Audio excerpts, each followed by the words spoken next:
नमस्कार दोस्तों, कैसे हैं आप लोग। 20 अक्टूबर 2020 के एडिटोरियल डिस्कशन में आपका स्वागत है। देखते हैं आज कौन कौन से आर्टिकल डिस्कस करेंगे। पहला आर्टिकल है the sorry plight of Andhra Pradesh higher judiciary.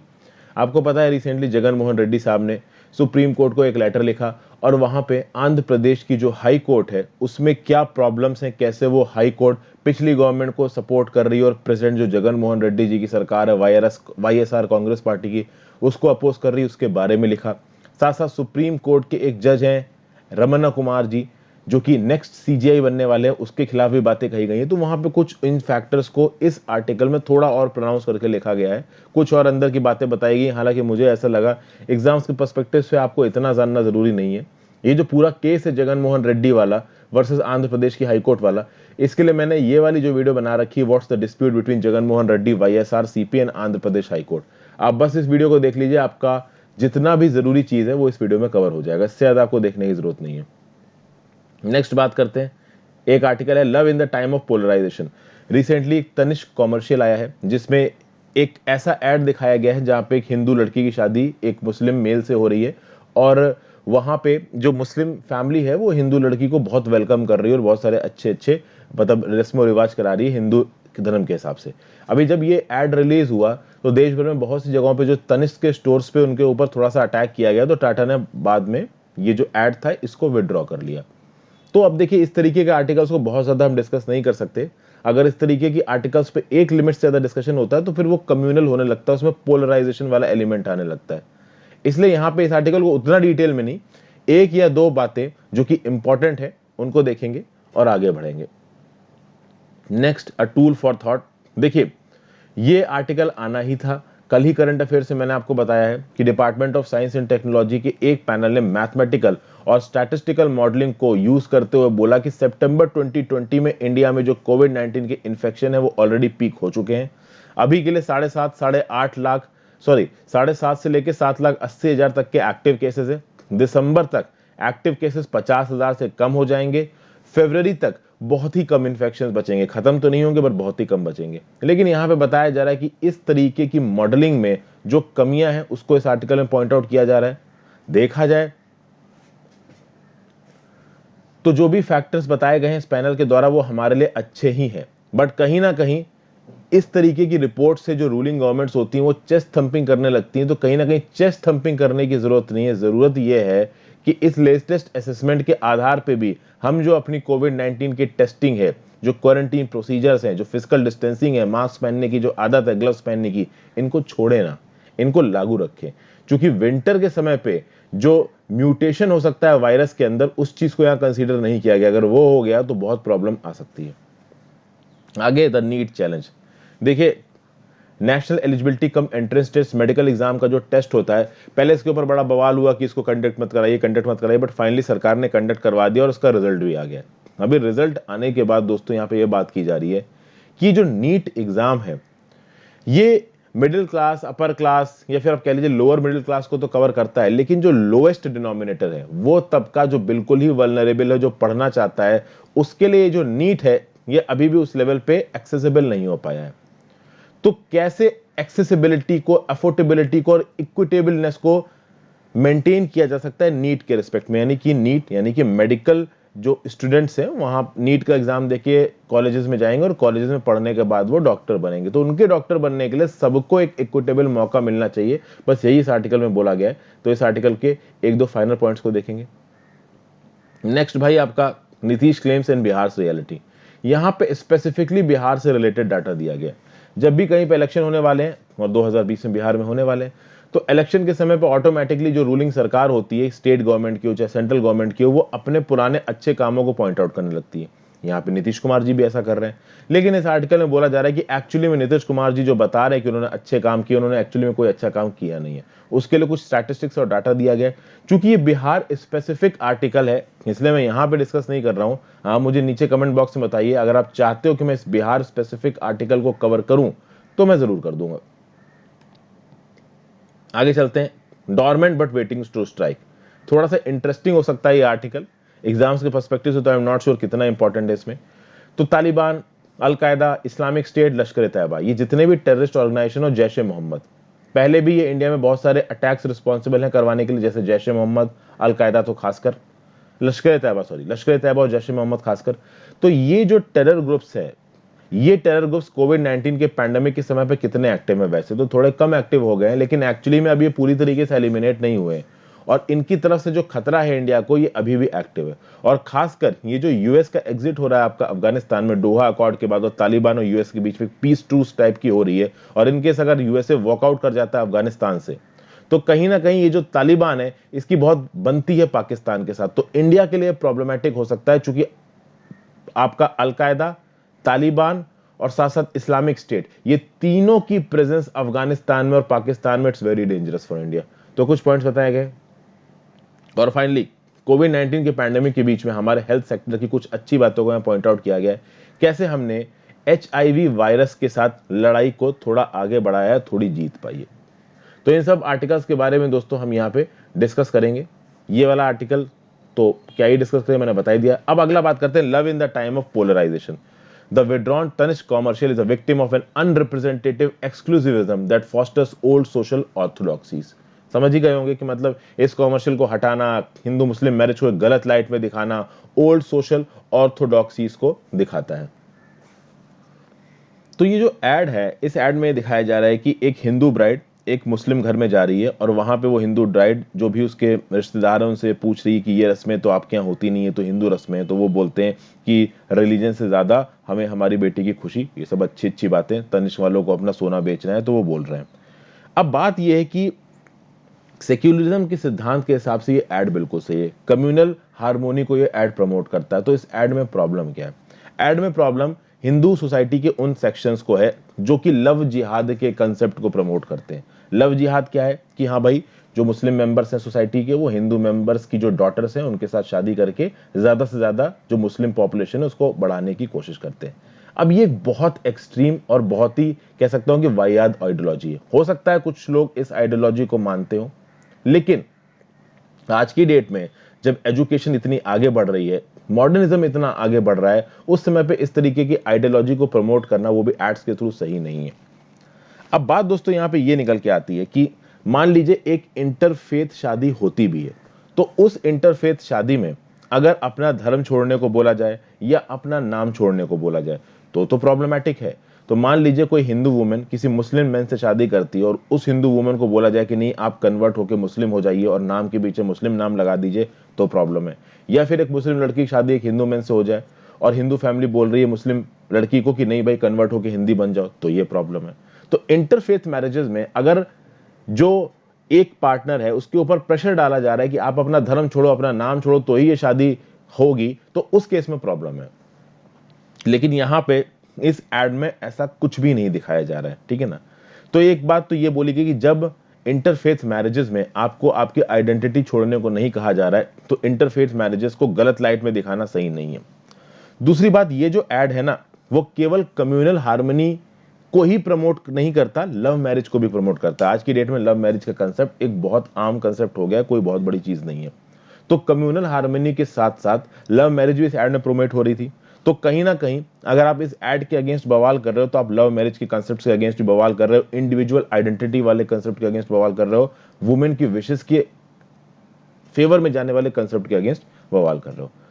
तो यहां पे देखिए, कम्युनलिज्म के सिद्धांत को लाके कंजर्वेटिव अप्रोच को प्रमोट करने की बात की जा रही। तो ये जो हिंदू की कंजर्वेटिव अप्रोच है, इसको प्रमोट करने की कोशिश की जा रही कम्युनल एलिमेंट्स को लेके, लव जिहाद जैसी बेकार की थ्योरीज को सामने लाके। तो ये इसका मेजर एलिमेंट है दोस्तों। बस आप इतना ध्यान रखना कि जब कभी आपसे ये न्यूज को डिस्कस करने का ऑब्जेक्टिव क्या है। अब ये तो मसालेदार न्यूज है, व्यूज पाने के लिए तो हो सकता है मैं इसके लिए अलग भी वीडियो बना सकता था, लेकिन वो ठीक नहीं है। आपको इस इंफॉर्मेशन को इस्तेमाल कैसे करना है अपने पेपर में। अगर सेक्युलरिज्म से रिलेटेड सवाल आ जाता है आपके किसी एग्जाम में, तो वहां पे आप इस तरीके के एक स्टेटमेंट को कोट कर सकते हो, that the withdrawing of Tanishq ad by Tatas due to goony activities in the showrooms of Gujarat and Madhya Pradesh shows the decades-old mindset still prevalent in the social hierarchies of traditional Hindu society, the traditional Indian society। Hindu मत लिखिएगा, जो exam में धर्म लिखना ठीक नहीं है। बस इतना ही लिख के आगे बढ़ जाना, इसमें अपनी थेसिस मत देने लगना इमोशनल होके, नहीं तो उल्टे नंबर भी पढ़ सकते हैं, नंबर खराब भी हो सकते हैं। अगली वीडियो पे अगले आर्टिकल पे आते हैं, tool for thought.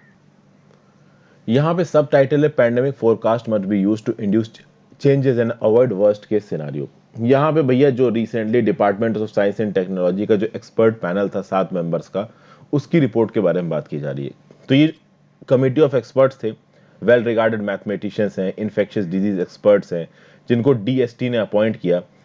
Mathematical modelling का प्रयोग करके फ्यूचर कोर्स ऑफ पैंडेमिक के बारे में पता करने की कोशिश कर रहे हो। यहाँ पे कुछ बहुत अच्छी बातें बताई जा रही हैं, जैसे इंडिया अपने कोविड-19 पीक को सितंबर में क्रॉस कर चुका है और अब जो ओवरऑल केस लोड है वो लगभग 1 महीने से डाउन ट्रेंड देख रहा है, नीचे की तरफ आने की कोशिश कर रहा है। पीक समझते हैं, पीक मतलब कि मैक्सिमम केसेस आना। तो एक दिन में 90,000 80,000 केसेस आ रहे थे, ये तो आपने सुना ही होगा, ठीक है। तो मैक्सिमम जो केसेस आना होता है उसको बोला जाता है पीक, और जब केसेस के आने का रेट थोड़ा धीमे होना लगता है तो बोला जाता है कि हाँ भाई पीक नीचे आ रही है, डाउनवर्ड ट्रेजेक्ट्री है। इस रिपोर्ट के हिसाब से जो एक्टिव केसेस है इंडिया में वो लगभग है 7.5 लाख, और बोला जा रहा है कि ये दिसंबर तक ये जो एक्टिव केसेस हैं ये 50,000 से नीचे आ जाएंगे और फरवरी तक ये पैंडेमिक ऑलमोस्ट एक्सटिंग्विश हो जाएगा। पूरी तरीके से एक्सटिंग्विश नहीं होगा, पूरी तरीके से जीरो इन्फेक्शंस नहीं होंगे, बट मिनिमल इन्फेक्शंस होंगे। तो अब देखिए यहाँ पे दोस्तों, सब लोग चाहते हैं कि इस कमिटी ने जो भी रिपोर्ट दी है वो सच हो, कुछ भी इसमें गलत ना हो। लेकिन प्रॉब्लम ये है कि ये जो फोरकास्ट किया गया ये मैथमेटिकल मॉडलिंग के बेसिस पे किया गया, और जब कोरोना जैसे चीजों की बात होती है तो मैथमेटिकल मॉडलिंग को ब्लाइंडली फॉलो करना बहुत मुश्किल है, क्योंकि यहाँ पे बहुत स्ट्रॉन्ग एजम्पशंस हैं। कुछ स्ट्रॉन्ग एजम्पशंस के आधार पर इस फोरकास्ट को किया गया है। अब आप बोलोगे स्ट्रॉन्ग एजम्पशंस क्या है? देखिए, पहला एजम्पशन तो ये है कि कोई भी मेजर म्यूटेशन नहीं होगा विंटर के समय पे। तो virus is a sort of bug. Bug की ताकत होती है कि जो दवाइयां उनको मारती हैं, जो इम्यूनिटी उनको मारती है, उस इम्यूनिटी के अगेंस्ट वो अपने अंदर कह सकते हो कि अपनी इम्यूनिटी डेवलप कर लेते हैं। तो ये जो वायरस है, इस कोविड-19 के वायरस को एक बॉडी की इम्यूनिटी मार रही है, क्योंकि अभी के लिए तो वैक्सीन है नहीं हमारे पास। अभी कल की डेट में इस बॉडी की इम्यूनिटी के अगेंस्ट इस कोरोना फिर से इम्यूनिटी ले ली, तो मतलब ये फिर से रिसर्ज हो सकता है। यानी जिन लोगों को ऑलरेडी कोरोना हुआ है उनमें कोरोना फिर से उठ सकता है, फिर से उनका इन्फेक्शन ऊपर आ सकता है। क्योंकि वायरसेस पूरी तरीके से मर जाए ऐसा जरूरी नहीं है, बहुत सारे केसेस में वायरस रिसर्च कर जाता है।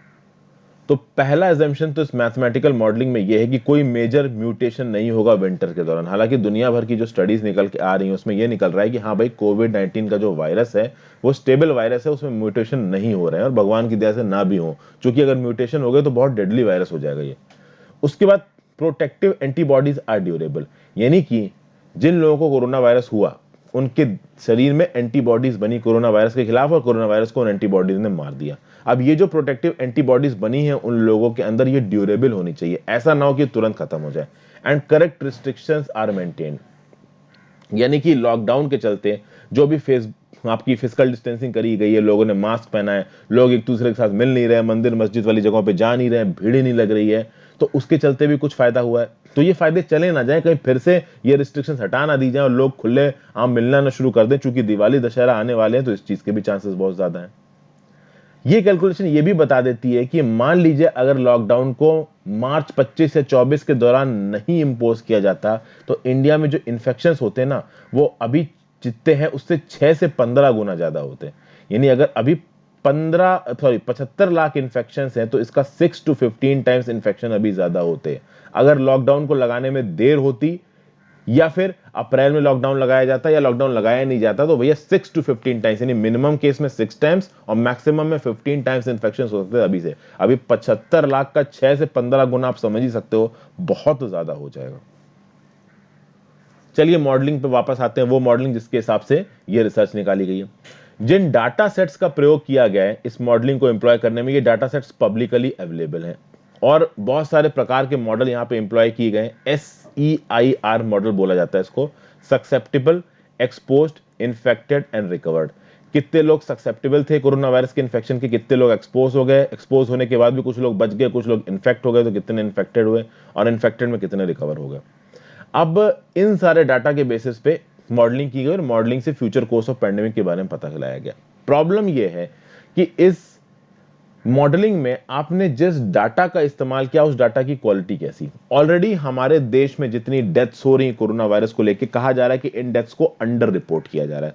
हमारे देश में जितने केसेस हो रहे हैं, केसेस को अंडर रिपोर्ट किया जा रहा है। एंटीजन टेस्ट किट्स की वैलिडिटी के ऊपर बहुत बार सवाल उठाया गया है। तो फर्स्ट ऑफ ऑल जो डाटा अवेलेबल है उस डाटा के बेसिस पे आप स्टैटिस्टिकल मॉडलिंग कर रहे हो, डाटा पे ये बहुत बड़ा सवाल है। तो एक इस बेसिस पे आप कह सकते हो कि ये जो थ्योरी है वो गलत हो सकती है। और उसके साथ साथ जब मैथमेटिकल मॉडलिंग होती है तो मैथमेटिकल मॉडलिंग में आप सिंपलिस्टिक एजम्पशंस लेते हो और कॉम्प्लेक्सिटीज को इग्नोर करते हो, जबकि कोरोना वायरस जैसी चीज में आपको कॉम्प्लेक्सिटी को इग्नोर नहीं करना चाहिए। अगर आप दुनिया भर में मॉडल्स देखोगे कोरोना वायरस के फ्यूचर इंपैक्ट को लेके, जो भी एस्टिमेट्स हैं, वहां पे सर्टेन डिग्री ऑफ रिगर को इस्तेमाल किया गया है। यानी आगे आने वाले समय में कोरोना की कुछ जगहों पे लोकल पॉकेट्स में आउटब्रेक हो गए, विंटर में म्यूटेशन हो गया, इन सारे फैक्टर्स को मान के दूसरी जगह पे एस्टिमेशन किया गया। इंडिया में उन सब चीजों को मान के एस्टिमेशन नहीं किया गया, क्योंकि इंडिया में एक अच्छी पिक्चर देना बहुत ज्यादा जरूरी है, क्योंकि ऑलरेडी इंडिया कोरोना वायरस से बहुत ज्यादा सफर कर रहा है। छोटा मोटा सफर नहीं कर रहा, बहुत ज्यादा हम सफर कर रहे हैं इससे। फिर बहुत सारे एक्सपर्ट्स जो कि इस पैंडेमिक से एसोसिएटेड है वो बार बार ये बोल चुके हैं कि देखिए, मैथमेटिकल मॉडलिंग को कोरोना के केस में लिटरली इस्तेमाल नहीं करना चाहिए, और the latest assessment too should then be used not to critic और justify past decision but dwell more on the future. एक और बात, यहां पे पॉलिटिकल एलिमेंट आ जाता है। जो भी इस पैनल की स्टडी से निकला है, इससे आप सरकार के द्वारा लिए गए पास्ट डिसीजन को जस्टिफाई करो या सरकार से द्वारा लिए गए पास्ट डिसीजन को क्रिटिसाइज करो, ये करना सही नहीं है। पास्ट में देखिए जो हो गया वो हो गया।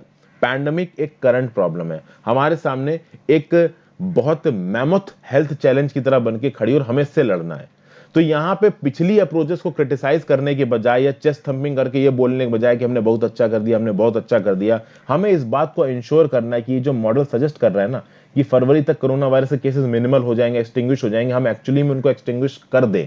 और उसके लिए दिसंबर में ड्रामेटिक डिप होना जरूरी है। ऑलरेडी अक्टूबर खत्म होने को है, ज्यादा समय नहीं है बचा है दिसंबर आने में। तो कहीं ना कहीं सरकार का पूरा प्रेशर होना चाहिए कि लोगों के बिहेवियरल चेंज को बदला ना जाए। जो बिहेवियरल चेंज इतनी मुश्किल से आया है, सफाई रखना, सैनिटेशन रखना, मास्क पहनना, फिजिकल डिस्टेंसिंग करना, ये चलता रहना चाहिए। एग्रेसिव टेस्टिंग होनी चाहिए।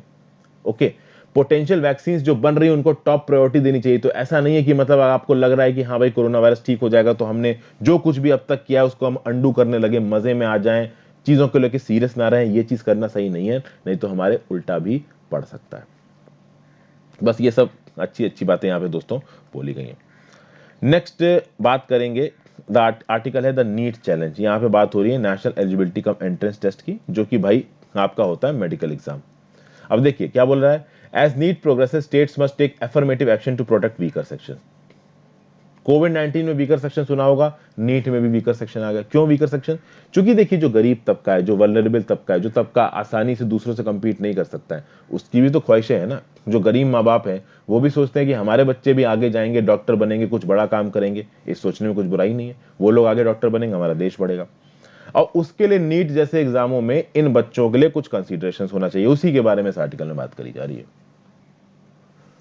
देखिए सरकार ने जब नीट कराया तो नीट कराने से पहले सरकार का बहुत अपोजिशन हुआ, और नीट ऑब्वियस सी बात है 2 राउंड्स में होता है, तो सब लोगों को लगा कि इन्फेक्शन फैल सकता है, ये हो सकता है, वो हो सकता है। लेकिन चलिए फिर भी टेस्ट हो गया, ठीक ठाक अटेंडेंस भी हुई टेस्ट में और उसके रिजल्ट्स भी आ गए।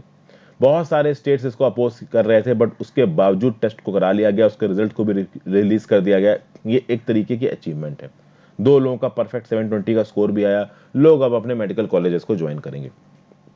लेकिन बात दोस्तों यहाँ पे ये है कि जब इस एग्जाम को कंडक्ट करने का डिसीजन लिया गया था, उसके बाद एक चीज पे ध्यान तो दिया गया कि ये स्टूडेंट्स सेंटर पहुंचेंगे कैसे, खासकर वो जो बहुत दूर दराज के इलाके में या बहुत अनरीचेबल एरियाज में रहते हैं, और वो वहां पहुंच कर रहेंगे कहाँ पे। क्योंकि कोविड-19 का पैंडेमिक है तो रहने की भी प्रॉब्लम्स थी। तो यहाँ पे प्रॉब्लम थी लोवेस्ट कॉमन डिनोमिनेटर के बारे में। मतलब वो तबका हमारी सोसाइटी का जो सबसे ज्यादा नीचे है, जो सबसे ज्यादा डिसएडवांटेज्ड है, क्या नीट उसको कैटर करता है? बात देखिए दोस्तों ये है कि यहां ये बोला जा रहा है कि ये जो नीट एग्जाम है, इस नीट एग्जाम का जो टारगेट है, this is not to cater to the lowest common denominator. ये जो नीट एग्जाम है ये एक्चुअली में मेडिकल एजुकेशन को स्टैंडर्डाइज करने की बात कर रहा है, और ये इस बात को इंश्योर कर रहा है कि जो भी मेडिकल ग्रेजुएट्स आके आते हैं वो बहुत क्वालिटी के हों, ताकि वो आगे जाके सोसाइटी को सर्व करें। प्रॉब्लम यहाँ पे ये है कि जो सबसे निचला तबका है उसको सीधे सीधे ऊपर आके नीट में क्वालिफाई करने के लिए कुछ नहीं किया जा रहा, और खासकर कोरोना के पैंडेमिक में उनको काफी नुकसान हुआ है।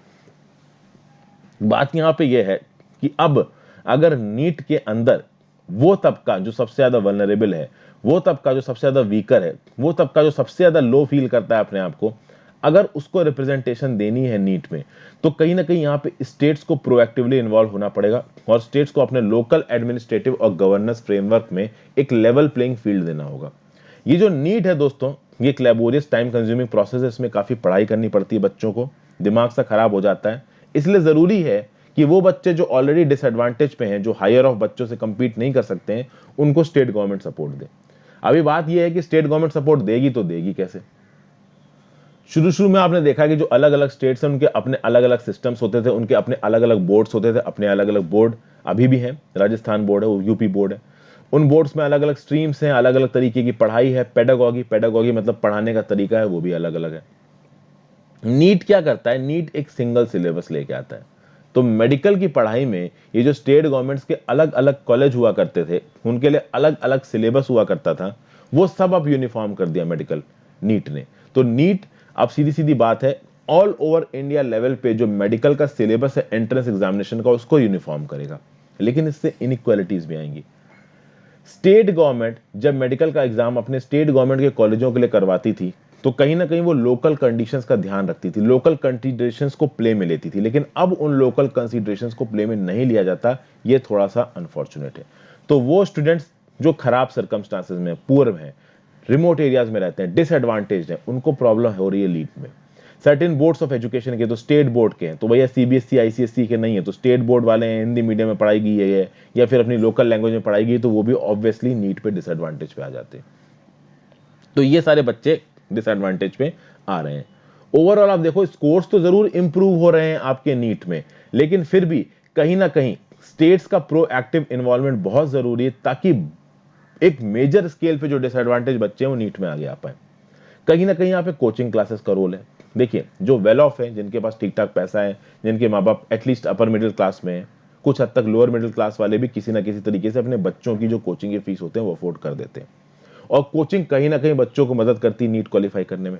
तो बात दोस्तों ये है कि अगर आप कोचिंग को अवॉइड करके बच्चों की एबिलिटी नहीं बढ़ा सकते नीट के एग्जाम में कंपीट करने के लिए, तो स्टेट गवर्नमेंट कोचिंग को सब्सिडाइज कर सकती है। तो बड़ी बड़ी जो कोचिंग इंस्टीट्यूट्स काम कर रही हैं तमिलनाडु में, दिल्ली में, कोटा में, ये सब भैया इन्होंने पूरे के तरीके से कॉमर्शियलाइज कर दिया एजुकेशन को। तो इन कोचिंग प्रोग्राम्स को सरकार स्टेट सब्सिडाइज कर सकती है, स्टेट गवर्नमेंट सब्सिडाइज कर सकती है। या तो आप कुछ ऐसा सिस्टम बनाइए कि भैया कोचिंग क्लासेस में ज्यादा पैसा खर्च ना हो, सब लोग को एक लेवल प्लेइंग फील्ड मिले। और अगर आप एक ऐसा सिस्टम नहीं बना सकते हो, तो आप स्टेट स्पॉन्सर्ड फ्री या हेविली सब्सिडाइज्ड कोचिंग प्रोग्राम चलाओ, जहां पे बच्चों को पढ़ने को मिले, जो गरीब तबके का बच्चा है वो भी जाके पढ़े। अभी जो नीट वीट टाइप की कोचिंग होती है, इनमें आराम से 50,000 से ज्यादा की फीस होती है एक बच्चे की। तो जो गरीब बच्चा है वो 50,000 की फीस देगा नहीं, और सरकार उस गरीब के बच्चे के बिहाफ पे 50,000 की फीस क्यों देगी, ये एक बड़ा सवाल है। कुछ स्टेट्स में इस तरीके की छोटी मोटी कोचिंगें चलाई गई हैं, बट वहां पे टीचर की जो क्वालिटी है उसके ऊपर बहुत से इश्यूज उठाए जाते हैं। कुछ और स्टेप्स भी हुए, जैसे तमिलनाडु सरकार ने अपने स्टेट गवर्नमेंट कॉलेजेस की 7.5% एमबीबीएस फीस को जो लोग नीट के थ्रू आते हैं वो स्टेट के बच्चों के लिए रिजर्व कर रखा है। तो देखिए तमिलनाडु के स्टेट गवर्नमेंट के जो मेडिकल कॉलेजेस हैं उनकी एंट्री भी नीट होगी। उन मेडिकल कॉलेजेस में 7.5% एमबीबीएस की जो सीट्स हैं वो तमिलनाडु के लिए बच्चों के लिए स्कोर इस सिक्योर है। और तमिलनाडु की जो गवर्नमेंट है वो इस बात को इंश्योर कर सकती है कि जो 7.5% का रिजर्वेशन किया गया है ये सबसे ज्यादा वल्नरेबल के पास जाए। तो ये एक अच्छा तरीका है जिसको यहाँ पे अडॉप्ट किया जा सकता है। तो कुल मिला के नीट के थ्रू सेंट्रल गवर्नमेंट में ओवरऑल इंडिया में एक स्टैंडर्डाइज और यूनिफॉर्म सिलेबस तो बना दिया, और ये बहुत ज्यादा जरूरी है। तो इंडिविजुअल लेवल पे जो करप्शन होता था इन एग्जाम्स को कंडक्ट करने में, वो तो देखिए बंद हो गया है। लेकिन इंडिविजुअल रीजनल लेवल पे एक मेजर रिप्रेजेंटेशन मिल सके एक बड़े तबके को, उसके लिए स्टेट गवर्नमेंट का प्रोएक्टिवली इन्वॉल्व होना जरूरी है। तमिलनाडु जैसी स्टेट गवर्नमेंट प्रोएक्टिवली इन्वॉल्व हो रही है।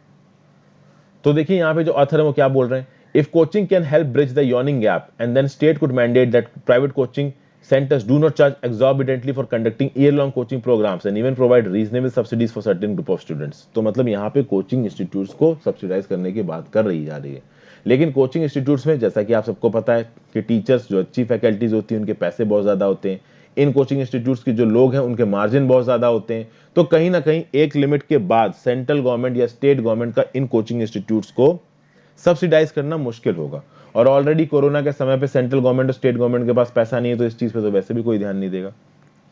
और सबसे इंपॉर्टेंट चीज़, ये जो माँ बाप होते हैं ना, जो बच्चों को प्रेशराइज करते हैं कि नहीं भाई तुमको मेडिकल ही करना है, तुमको डॉक्टर ही लेना है, और कहीं ना कहीं नीट को पॉलिटिसाइज किया जा रहा है, ताकि अब होता है पॉलिटिसाइजेशन होता है नीट का, कि ये बोला जाता है कि देखिए हमारे देश में डॉक्टर्स की कितनी कमी है, लोग नीट देंगे तो हमारे देश में डॉक्टर्स आएंगे। कहीं ना कहीं जो पॉलिटिसाइजेशन होता है ये इसलिए होता है कि ज़्यादा से ज़्यादा लोग नीट दें।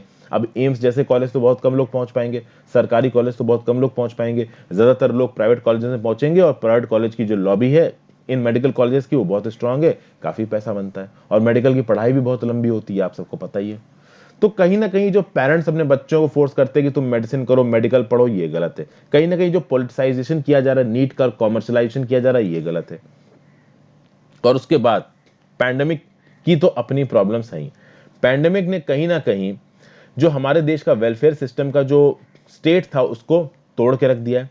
जो आइडियाज थे equity of access and affordability, खासकर एजुकेशन और हेल्थ केयर में, ये पैंडेमिक के दौरान काफी मुश्किल हो गए, क्योंकि पैंडेमिक में ध्यान लोगों की जान बचाने, सरकार का लोगों की जान बचाने की तरफ, उनको स्कूल तक पहुंचाने की तरफ ये हो गया है। तो भैया नीट जैसे एग्जामों में आप इक्विटी के आइडिया को प्रमोट करो, ये तो अभी बहुत दूर की एक सोच लिख रही है। क्योंकि पहले तो आपकी बेसिक हालत होनी चाहिए ना आगे उठने की, हमारी तो बेसिक हालत ही नहीं है आगे उठने की, तो हम नीट के एग्जाम में क्वालिटी की क्या ही बात करेंगे। तो ये सब बातें यहाँ पे बोली जा रही हैं। नेक्स्ट है भाई आपका dormant but waiting to strike. यहाँ पे बात हो रही terror outfits like Al Qaeda continue to pose threats to India and neighbourhood. Pandemic के दौरान एक चीज पे हमारा ध्यान नहीं गया है, एक चीज के बारे में ज्यादा बातचीत नहीं गई, ध्यान तो नहीं बोलना चाहिए, ज्यादा बातचीत नहीं गई है, और वो है भैया terrorist organization, Taliban, Al Qaeda, Islamic State, Lashkar e Taiba, Jaish ए मोहम्मद। ये हैं पहले नॉर्मल टाइम्स में अक्सर कर इनके अटैक देखने को मिलते थे, इंडिया में खासकर। अभी के लिए टेरर अटैक्स काफी कम हो गए हैं। उसका रीजन एक तो ये बताया जा रहा है कि इन टेरर जो आउटफिट्स हैं इनके पास भी पैसों की कमी हो गई है। नो डाउट कोरोना में सबके पास पैसों की कमी है, इनके पास भी पैसों की कमी है, और कहीं ना कहीं वो लोग भी कम हो गए हैं जो नॉन इस्लामिक वर्ड हो या टॉलरेंट मुस्लिम्स के अगेंस्ट है। आप देखिए ये जो लोग हैं, जो बड़े बड़े टेररिस्ट आउटफिट हैं, ये उन नेव लोगों को, इनोसेंट लोगों को झांसा देके कि तुम्हें जन्नत को हूरें मिलेंगी, तुमको ये मिलेंगी वो मिलेंगी, रिक्रूट कर लेते हैं, इनसे बोलते हैं जाके बम फेड़ो, इनकी जाने चली जाती है। थोड़ा बहुत उनको पैसे दे देते हैं, ये उसके लिए भी काम कर देते हैं, सोचते हैं ये अल्लाह का काम कर रहे हैं, और बेचारे फंस जाते हैं। ऑथर यहां ये कहने की कोशिश कर रहा है कि भले ही ये जो अटैक्स हैं इस समय पे कम है, बट इसका मतलब ये नहीं कि अटैक खत्म हो गए, एलिमिनेट हो गए। इंडिया में मिसगाइडेड यूथ की कमी नहीं है। ये जो आर्टिकल लिखा है ना दोस्तों, इस आर्टिकल को लिखा है आर के राघवन साहब ने, और ये फॉर्मर सीबीआई के डायरेक्टर रह चुके हैं। तो ये जो भी बह रहे हैं बहुत इंपॉर्टेंट है। इन्होंने बोला है कि देखिए ऐसे हमेशा समय आए हैं जब ये टेरर ग्रुप्स हैं ये थोड़ा सा इनएक्टिव हुए, और बाद में ये रिसर्च कर गए, फिर से एक्टिव हो गए। तो कहीं ना कहीं इन टेरर ग्रुप्स की प्रति एल्यूर होता है इंडिया का मिसगाइडेड यूथ, वो यूथ जिसके पास नौकरी नहीं है, वो यूथ जिसको धर्म गुरु धर्म के नाम पे भड़काते हैं, ओके, और उल्टी सीधी बातें सिखाते हैं। तो टेररिस्ट सेल्स ऑपरेट की जाती हैं अलकायदा जैसे ग्रुप्स में, और ये टेररिस्ट सेल्स कंटिन्यूअस लोगों को हायर करती हैं। अब इनके हायर करने का तरीका आज की डेट में जो सबसे ज्यादा सामने आया वो है सोशल मीडिया। तो फेसबुक, इंस्टाग्राम, यूट्यूब के थ्रू इन इंडिविजुअल्स को टारगेट किया जाता है। यूट्यूब के डिस्क्रिप्शन बॉक्स में बता दिया जाता है कि अगर आप इस ग्रुप को ज्वाइन करना चाहें तो इन नंबरों पे कॉल करें या इन ईमेल पे ईमेल्स करें। तो इस तरीके की चीजें आज की डेट में दोस्तों बहुत हो रही हैं, और इसका एक रीजन ये है कि जो डेवलपिंग कंट्रीज है इंडिया जैसी, यहाँ पे गरीबी बहुत है, लोगों के पास एम्प्लॉयमेंट नहीं है, लोगों के पास एक डायरेक्शन नहीं है। तो ये एक बहुत बड़ी प्रॉब्लम बन के हमारे सामने आई है।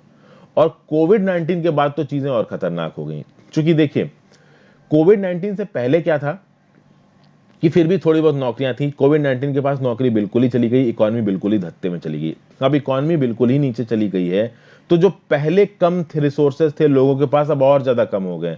तो एक फर्टाइल ग्राउंड बन गया रिक्रूटमेंट के लिए।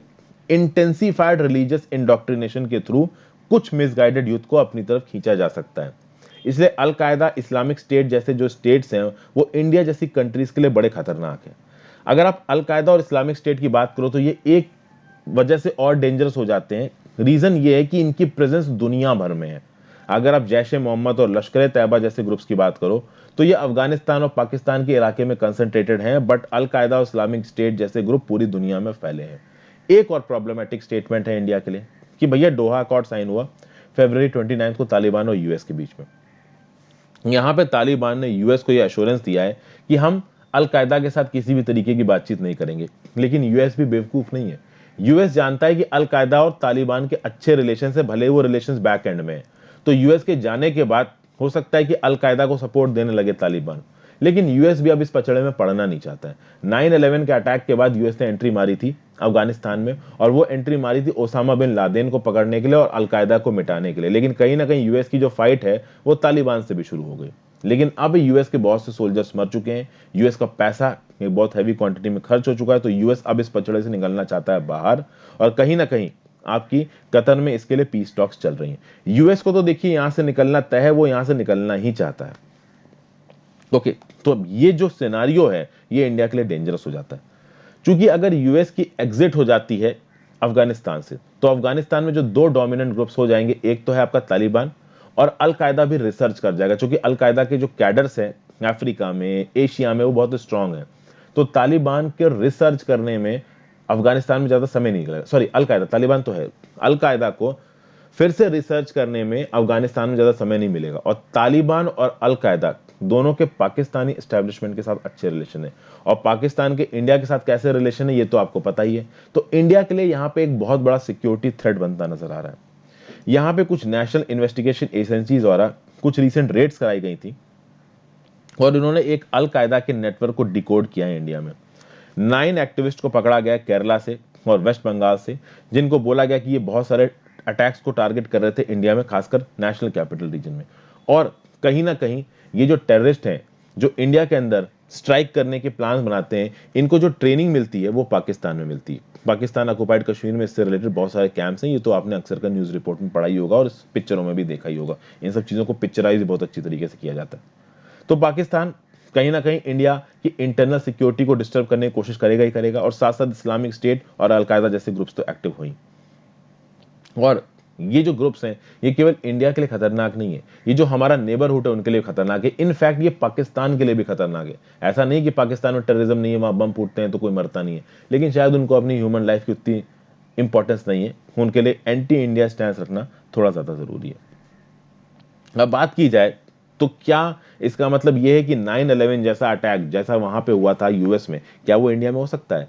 देखिए, उस स्केल का अटैक इंडिया में करना थोड़ा मुश्किल है, क्योंकि उस स्केल का अटैक अगर अब इंडिया में हो गया तो एक बहुत मेजर ऑफेंसिव जा सकता है इंडिया की तरफ से पाकिस्तान के अगेंस्ट, और पाकिस्तान इस बात को जानता है।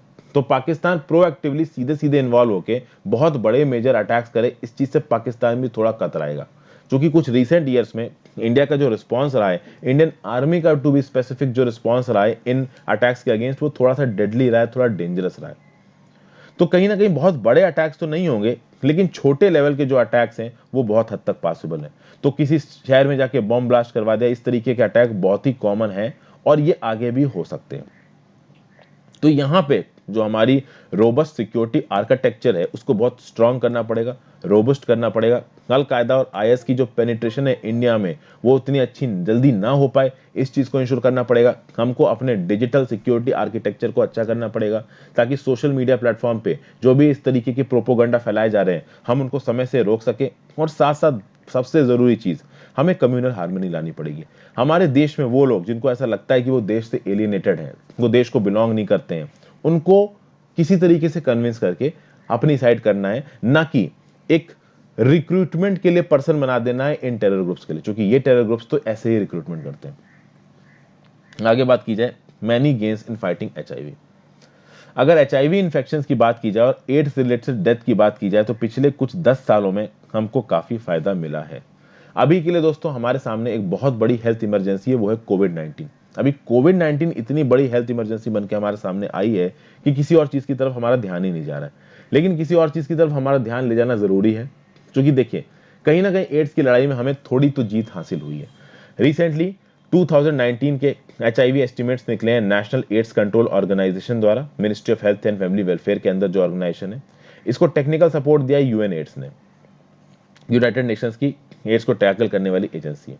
इन्होंने बोला है कि जो नए HIV इन्फेक्शन है अमंग चिल्ड्रन, ये 66.1% घटे हैं, और जो एड्स रिलेटेड डेथ है ओवर द 9 ओवर पीरियड, ये 65.3% घटी है। तो एक बहुत मेजर अचीवमेंट है, मैं बोलूंगा 9 साल के पीरियड में। जो नंबर ऑफ प्रेग्नेंट वुमेन है जो HIV के साथ रह रही हैं, वो 2010 में 31,000 थी और 2019 में 20,000 है। एंटी नेटल कवरेज बढ़ा है। एंटी नेटल कवरेज मतलब वो वुमेन जो प्रेग्नेंट हैं और HIV से जूझ रही हैं, उनकी केयर, उनको प्रॉपर मेडिसिन प्रोवाइड करना, उनका ध्यान रखना, उनको हॉस्पिटलाइजेशन प्रोवाइड करना, ये सब बढ़ा है। HIV टेस्टिंग बढ़ी है, लोग बहुत प्रोएक्टिवली आगे आके अपने HIV के टेस्ट करवा रहे हैं, जो ट्रीटमेंट कवरेज है वो भी बढ़ा है। यानी मान लीजिए अगर किसी को HIV निकल भी जाता है तो उसके लिए बहुत सारे इंश्योरेंस ऑप्शंस अवेलेबल है और बहुत सारे गवर्नमेंट के प्रोग्राम्स अवेलेबल हैं। नाको के नेशनल एड्स कंट्रोल ऑर्गेनाइजेशन के अंदर एक प्रोग्राम चलाया गया, स्ट्रेटजी एक्शन प्लान था, जिसका नाम था फास्ट ट्रैकिंग ऑफ EMTCT, मतलब elimination of mother to child transmission. यानी अगर मदर को है तो उसके बच्चे का नाम, स्ट्रेटेजिक कम एक्शन प्लान। इसको जून 2019 में नोटिफाई किया गया और दिसंबर 2020 तक की डेडलाइन बनाई गई, ताकि EMTCT कर देंगे, यानी पूरी तरीके से हम इस बात को इंश्योर करेंगे कि अगर मदर को HIV है तो बच्चे को HIV ना हो। अब इसके लिए नेशनल गवर्नमेंट, स्टेट गवर्नमेंट, बहुत सारे private enterprises, non governmental organisation, health sector के NGO, सबको इन्वॉल्व करना पड़ेगा। एक स्ट्रेटेजिक मैनर में डिस्ट्रिक्ट के लेवल पे फोकस करना पड़ेगा, एविडेंस के बेस पे बात की जानी पड़ेगी, और कहीं ना कहीं अगर हम ये करते हैं तो EMTCT के गोल को हम लोग अचीव कर लेंगे, यानी कि elimination of mother to child transmission के गोल को हम लोग अचीव कर लेंगे। इन सारे टारगेट्स को अचीव करने के लिए कम्युनिटी बेस्ड टेस्टिंग लाई गई, index testing, partner testing, counselling किया गया, केयर किया गया। जो लोग HIV से ट्रीट हो गए हैं वो बहुत ज़्यादा डिस्करेज ना हो जाए, उनके लिए काउंसलिंग सेशंस चलाए गए। अभी आप देखिए बहुत सारे सेक्स एजुकेशन प्रोग्राम्स चलाए जा रहे हैं कॉलेजेस में, ठीक है, स्कूल्स में, जहाँ पे बच्चों को बताया जाता है कि सेफ सेक्स के क्या तरीके होते हैं। क्योंकि देखिए चीज़ें तो हो ही रही हैं, एटलीस्ट लोगों को पता होना चाहिए कि क्या सही है और क्या गलत है। तो सबसे खास बात, पेरेंट टू चाइल्ड ट्रांसमिशन, ये जो भी स्टडी हमारे सामने निकल के आ रही है, ये उन इनोसेंट बच्चों को बचाने के लिए जो पैदा होके इस दुनिया में आ रहे हैं, उनको बेचारों की क्या गलती है, उनको पैदा होने के साथ ही अगर HIV मिल जाए तो इससे ज़्यादा डेंजरस उनके लिए क्या हो सकता है। गवर्नमेंट हेल्थ सेंटर्स में अवेयरनेस प्रोग्राम चलाए जा रहे हैं, जो ग्रास रूट लेवल वर्कर्स हैं वो विलेजेस में जाके HIV के लिए जो इंफॉर्मेशन है, जो अवेयरनेस है, वो बढ़ा रहे हैं। तो ये सब दोस्तों यहाँ पे स्टैट्स दिए गए हैं। Bilali Camara UN AIDS country director है इंडिया के, इन्होंने इस आर्टिकल को लिखा है। तो आई होप आपको कुछ सीखने को मिला होगा friends. Thank you for watching this video. अपने व्यू पॉइंट्स जरूर दीजिए कमेंट बॉक्स में, वीडियो को लाइक और शेयर जरूर करिएगा। Good bye.